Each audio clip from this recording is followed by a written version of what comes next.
ओम शांति। आज हम एक ऐसे विषय के बारे में चिंतन करेंगे जो हमारी ज़िंदगी से बहुत गहराई से जुड़ा है, और वह विषय है हमारी खुशी और अतीत को लेकर। क्या हमारा अतीत हमारी खुशियों को तय करता है?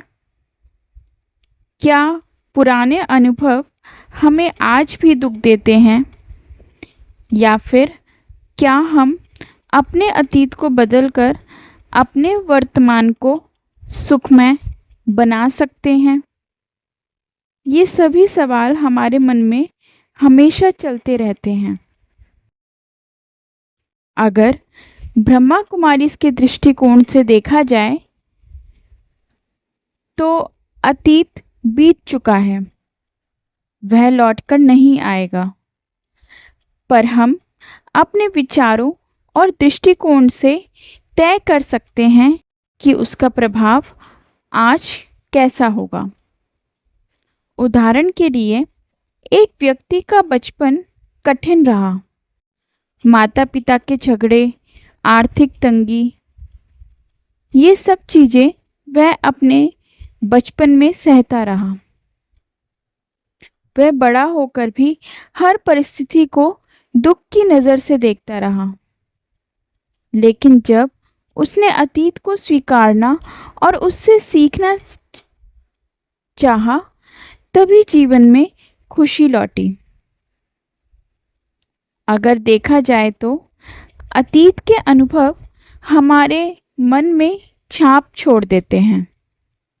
बार बार सोचने से वही दुख वर्तमान को भी दुखमय बना देता है। मन का नियम यही है कि जिस बात पर ध्यान देंगे वही बढ़ेगी।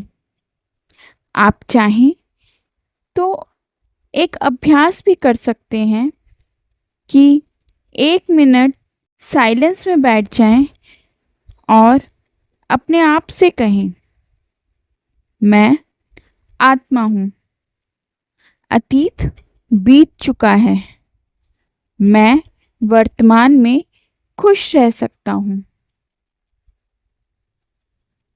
अतीत से सीखना बेहद ज़रूरी है। उदाहरण के लिए, एक विद्यार्थी परीक्षा में असफल हुआ।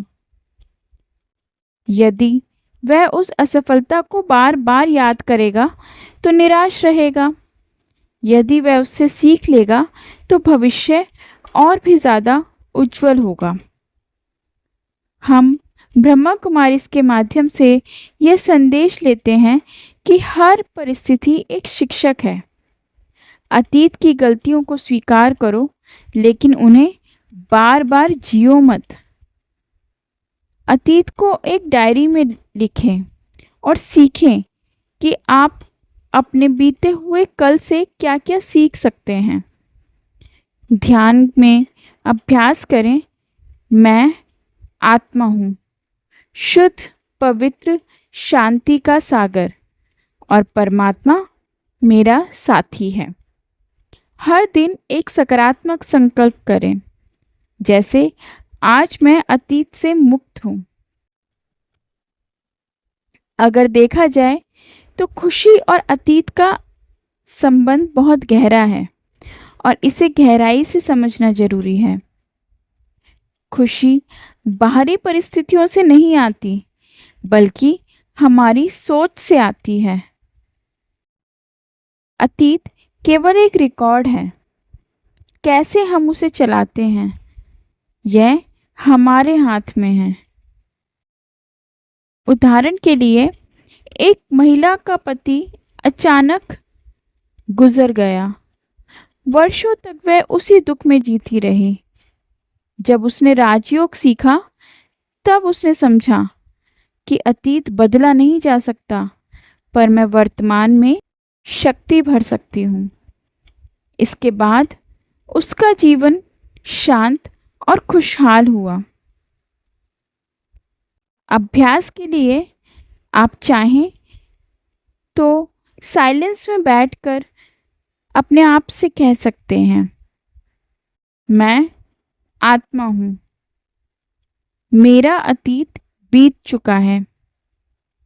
मेरे वर्तमान में शांति है और भविष्य में खुशी है। जिंदगी को एक बेहतर ढंग से जीने के लिए अतीत को छोड़ने में ही समझदारी है। इसके लिए कुछ व्यवहारिक तरीकों में से एक है माफ़ करना सीखें, दूसरों को और खुद को भी।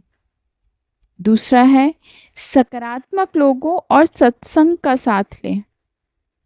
और तीसरा है रोज़ाना राजयोग का अभ्यास करें।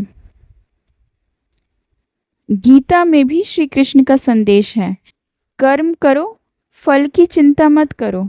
मतलब अतीत के फल को ढोना नहीं है, बल्कि वर्तमान में कर्म करना है। अतीत हमें सीख देता है, खुशी केवल और केवल वर्तमान में ही है। ब्रह्मा कुमारी का अभ्यास राजयोग हमें अतीत से मुक्त करता है। उदाहरण के लिए एक साधारण व्यक्ति राजयोग सीखकर अपने अतीत के बोझ से मुक्त हुआ। अब वह हर परिस्थिति को अवसर मानता है और चाहे तो आप भी अपनी ज़िंदगी को इसी तरह से अवसर की तरह देखकर जी सकते हैं।